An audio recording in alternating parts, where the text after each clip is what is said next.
When Margaret Thompson mocked a poorly dressed waitress at Chicago's most exclusive charity gala, she had no idea she was sealing her own fate. The woman in the stained uniform wasn't just serving champagne, she was hiding a secret that would shatter Margaret's perfect world forever, some mistakes you can't take back.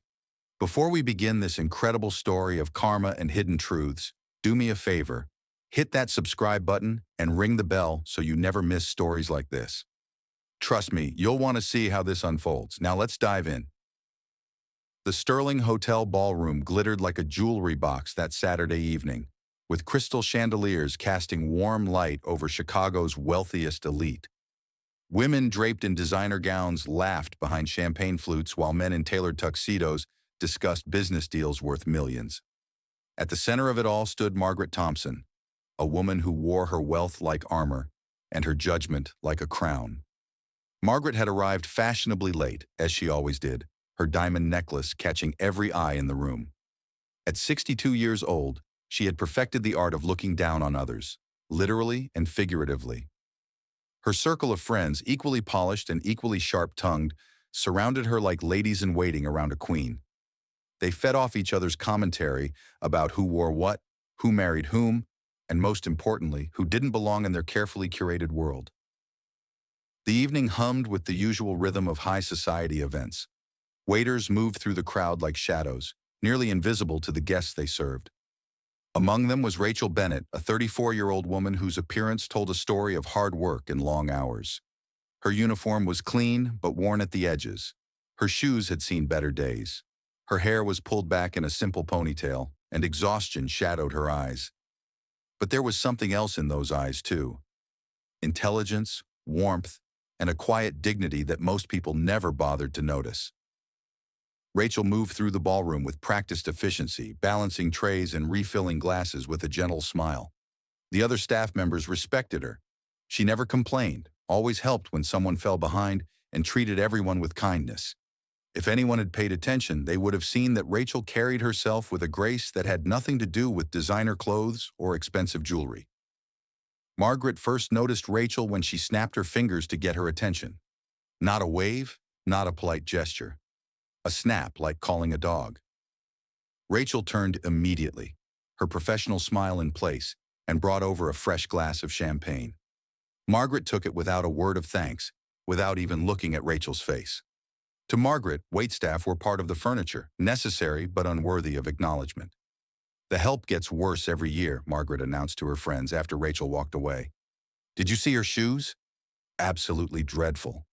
Her companions laughed, and Margaret felt that familiar rush of power that came from putting others in their place. It was a game she'd played her entire life, one she'd never lost. The evening continued, and Rachel continued working. She was tired, more tired than anyone knew. She'd been on her feet for 6 hours already, but she never let it show. This volunteer work mattered to her, even if no one understood why someone like her would choose to spend her Saturday night serving champagne to strangers. Then it happened. Rachel was navigating through a particularly crowded section of the ballroom when someone backed into her path unexpectedly. She stumbled slightly, and a small amount of champagne splashed from her tray. Most of it hit the floor, but a few drops landed near Margaret's table. Not on her dress, not even on her shoes, just near her. A harmless accident that could have been wiped up in seconds. But Margaret saw an opportunity. She stood up so quickly, her chair scraped loudly against the marble floor. Conversations around her stopped. Heads turned. Margaret's voice, sharp and clear, cut through the ambient noise like a knife. "Excuse me! This is completely unacceptable." Rachel's face flushed red. She immediately set down her tray and grabbed a napkin. "I'm so sorry, ma'am." "Let me clean that up right away." Her voice was steady despite her embarrassment, professional despite the growing audience. "Sorry?" Margaret's laugh was cold and theatrical.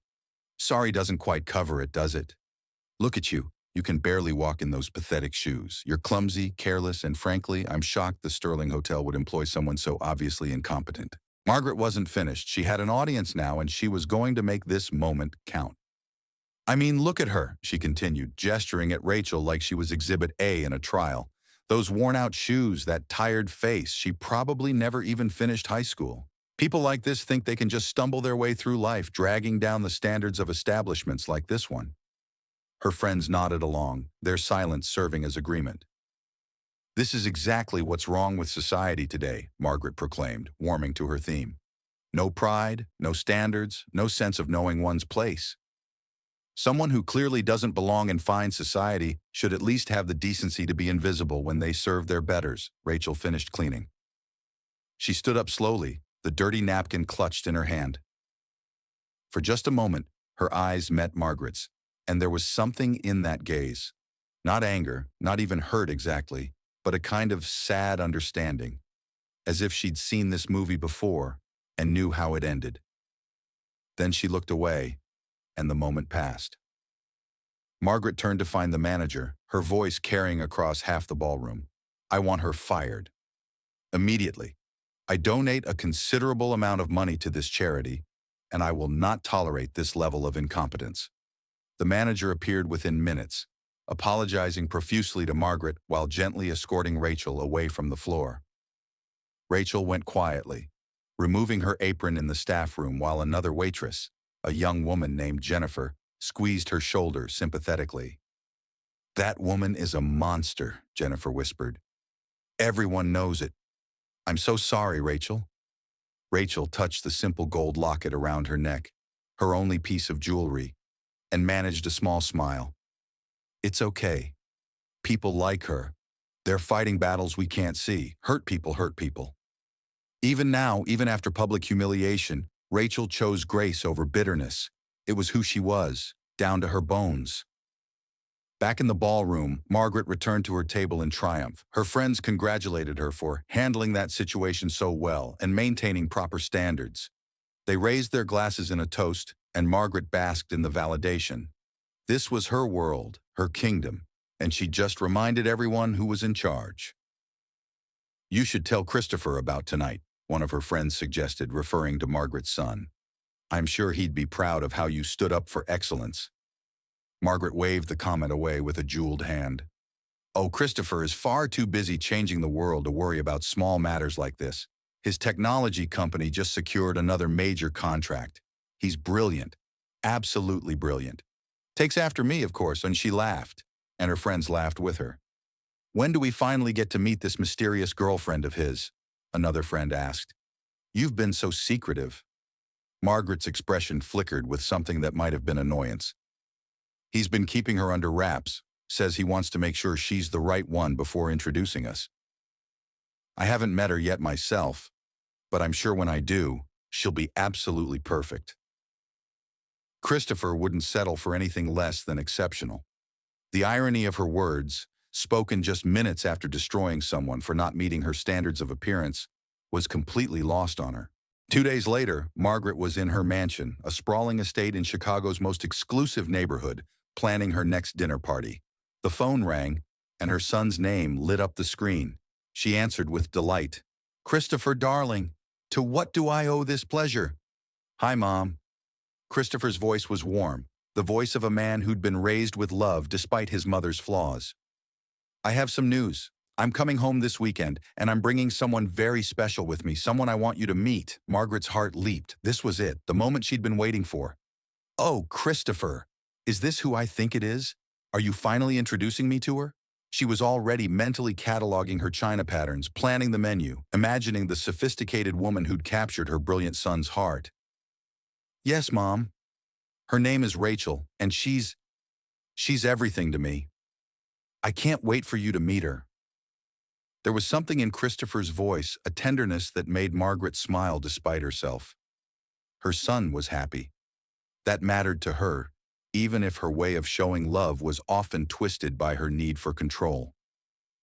I'll make all the arrangements, Margaret promised. Only the best for you, darling. I'm sure she's absolutely wonderful. She hung up and immediately began preparations. The house would be immaculate, the dinner would be perfect, and she would be the picture of welcoming motherly grace, at least her version of it.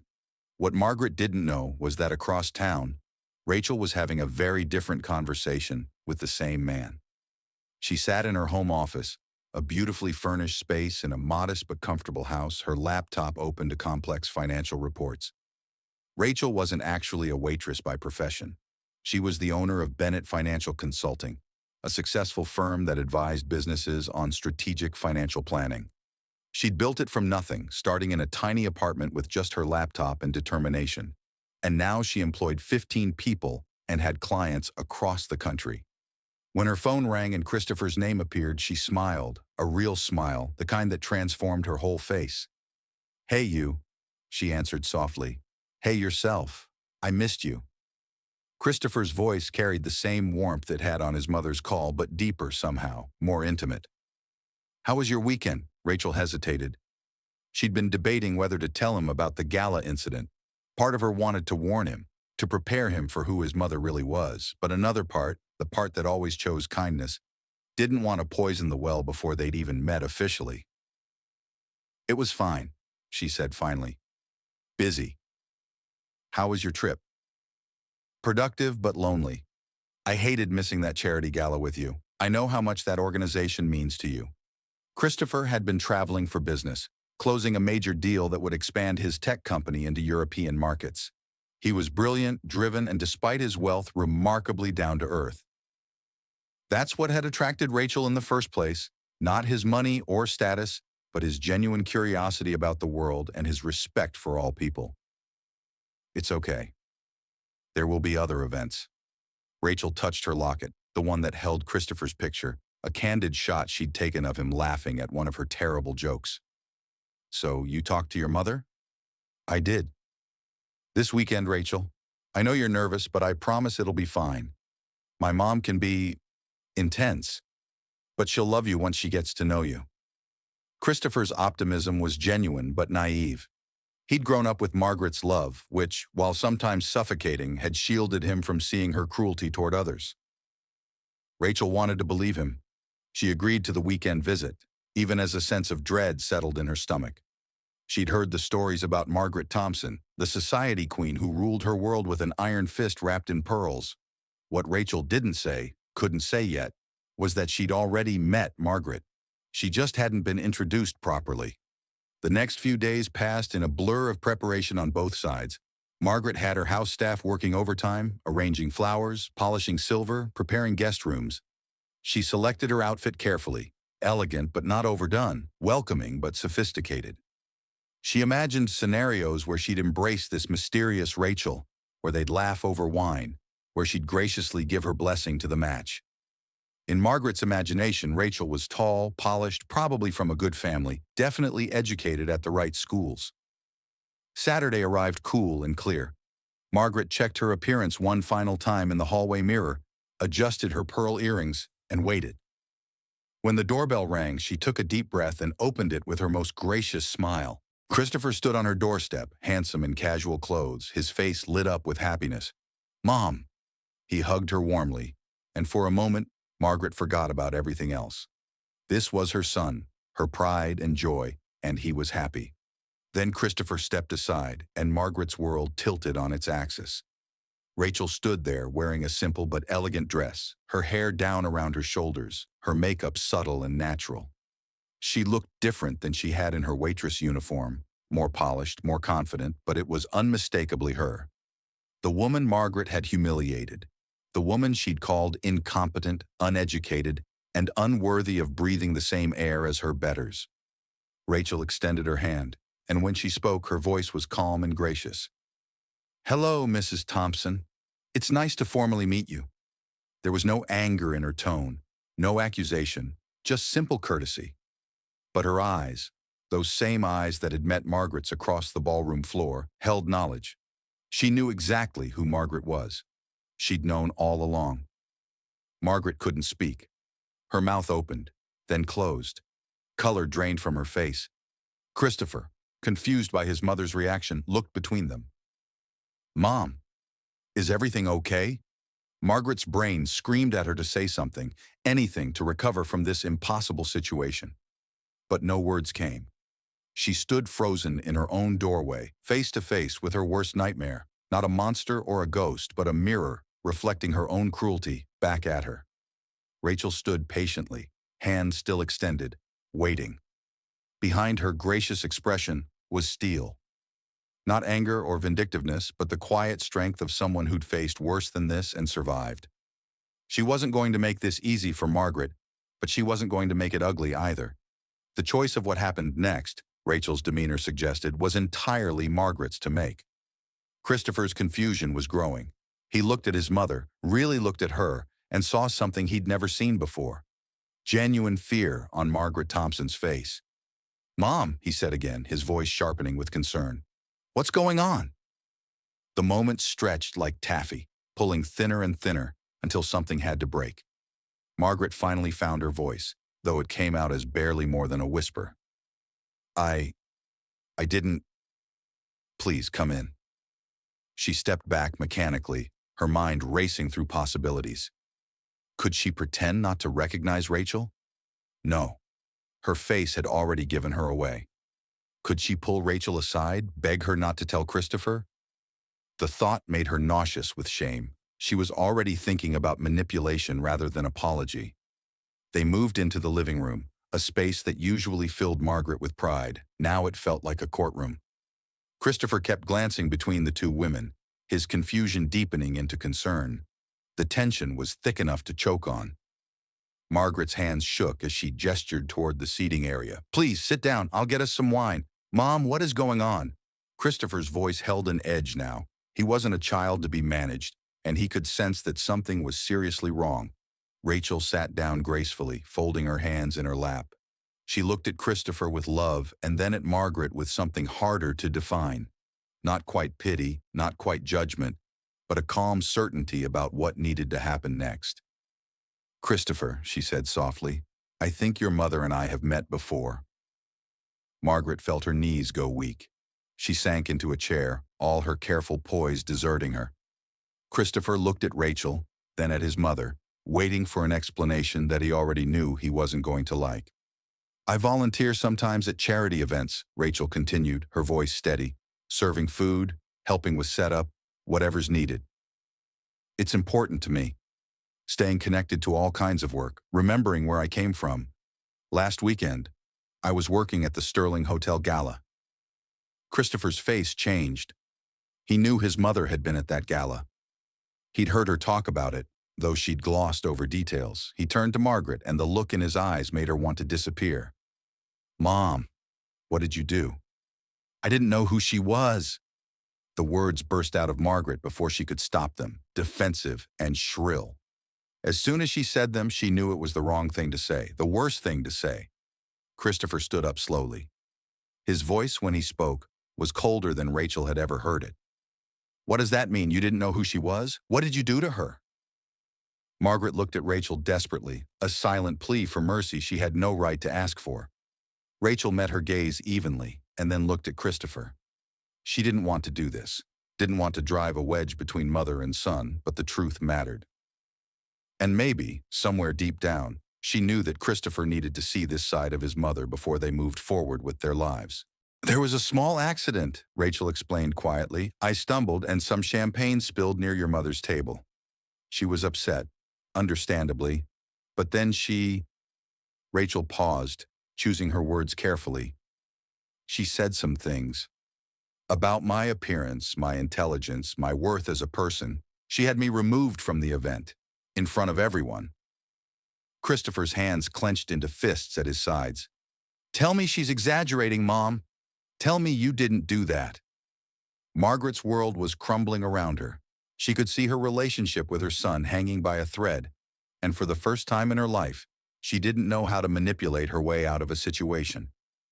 The truth was written all over her face. "I need to hear you say it," Christopher demanded. "What did you say to her?" The words came out in broken pieces. Margaret described the incident, though she tried to soften it to make it sound less cruel than it had been. But Christopher knew his mother well enough to read between the lines. With each detail, his expression grew harder, more distant. When Margaret finished, silence filled the room like water filling a sinking ship. Christopher walked to where Rachel sat and took her hand. "I am so sorry," he said to her, his voice thick with emotion. "I'm so sorry you had to experience that." "It's not your fault," Rachel said softly, squeezing his hand. Christopher turned back to his mother, and Margaret barely recognized the man standing before her. This wasn't her little boy anymore. Wasn't the son who'd always forgiven her sharp edges and controlling ways. This was a man making a choice about what kind of person he wanted to be. Do you have any idea who you humiliated? Christopher's voice shook with controlled anger. Rachel owns Bennett Financial Consulting. She built a multi-million-dollar company from scratch after putting herself through business school while working 3 jobs. She volunteers at charity events because she believes in staying humble, in remembering that service is honorable no matter who's doing it or why. She's brilliant, kind, generous, and more accomplished than half the people at your precious gala. Margaret felt each word like a physical blow. She looked at Rachel with new eyes, not seeing a waitress or even just a successful businesswoman, but really seeing a person. Someone with a story, with struggles, with dignity, that had nothing to do with designer clothes or the right last name. But you know what the worst part is? Christopher continued, his voice breaking slightly. The worst part is that even if Rachel was just a waitress, even if she hadn't built a successful business, even if she was exactly what you assumed she was, you still would have been wrong to treat her that way. You would still have been cruel and heartless, and everything I've spent my life trying not to become. Margaret started to cry then, not the delicate tears of a society woman seeking sympathy, but deep, wrenching sobs, because Christopher was right. Because she'd looked at Rachel and seen only what she expected to see, someone beneath her, someone unworthy of basic human respect. And in doing so, she'd revealed the ugliest parts of herself. "I'm sorry," Margaret choked out, but the words felt pathetically inadequate. She looked at Rachel through her tears. "I'm so sorry. You're right, all of you. I was cruel. I was wrong. I've been wrong about so many things for so long." Rachel didn't respond immediately. She sat there, holding Christopher's hand, looking at this woman who'd tried to destroy her dignity for sport. Part of her wanted to walk out, to let Margaret live with the consequences of her choices, but another part, the part that had kept her calm during the humiliation, the part that always chose kindness even when it wasn't deserved, that part saw something in Margaret's tears that might actually be real. "Mrs. Thompson," Rachel said finally, her voice gentle but firm, "I can forgive you for what you did to me. But you need to understand something. The problem isn't just that you didn't know who I was. The problem is that you think it matters. You need to treat people with respect regardless of who they are, regardless of what they can do for you. That's not a lesson I can teach you. That's something you have to choose for yourself." Christopher looked at his mother with a mixture of disappointment and desperate hope. "Mom, Rachel and I are engaged. We're getting married whether you approve or not. But I need to know, can you change? Really change? Because I won't have my wife treated the way you've treated people our whole lives. I won't raise children who think the way you've taught me not to think." Margaret nodded frantically, her carefully styled hair falling into her face. "I can change. I will change. Please, Christopher, please don't shut me out. I know I've been terrible. I know I've been everything you said. But you're my son, and I love you, and I—" She looked at Rachel again, really looked at her. "I was so wrong about you. About everything. Please give me a chance to prove I can be better." Rachel and Christopher exchanged a long look, having an entire conversation without words. Finally, Rachel nodded slightly. Christopher turned back to his mother. "Okay, Mom. One chance. But this isn't just about apologizing to Rachel. This is about changing how you see the world, how you treat people, all people. If you're willing to do that work, the real hard work of becoming a better person, then we'll be here. But if you slip back into old patterns, if you hurt Rachel or anyone else the way you hurt her at that gala, we're done. Do you understand?" Margaret understood. For the first time in her 62 years, she truly understood that actions had consequences, that cruelty left marks, and that some bridges, once burned, couldn't be rebuilt. She understood that she'd been given a gift she didn't deserve, a second chance, and that it was up to her what she did with it. The rest of that weekend was awkward and painful, and sometimes surprisingly tender. Margaret asked Rachel about her business, really listening to the answers. She apologized again, and then again, each time with more genuine understanding of what she'd done. Rachel remained cautiously open, neither cruel nor blindly trusting. Christopher watched it all, ready to protect the woman he loved, but hoping, desperately hoping, that his mother could actually change. 6 months later, something remarkable had happened.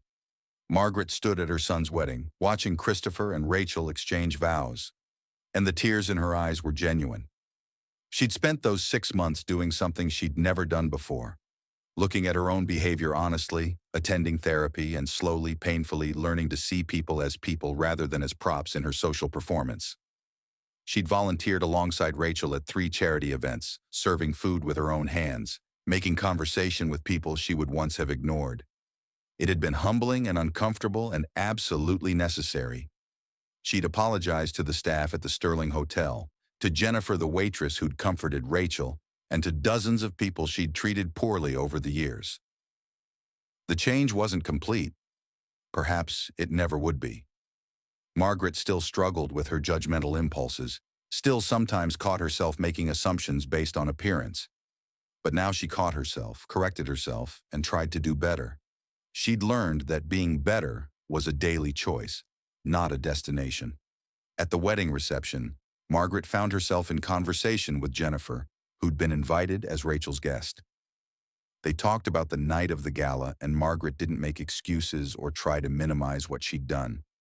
She simply owned it, apologized for it, and asked how she could continue to do better. Later, as she watched Rachel and Christopher dance their first dance as husband and wife, Margaret felt something she hadn't expected: gratitude. Gratitude that Rachel had been strong enough to stand up to her cruelty, that Christopher had been brave enough to demand change, and that she'd been given a chance to become someone worth knowing.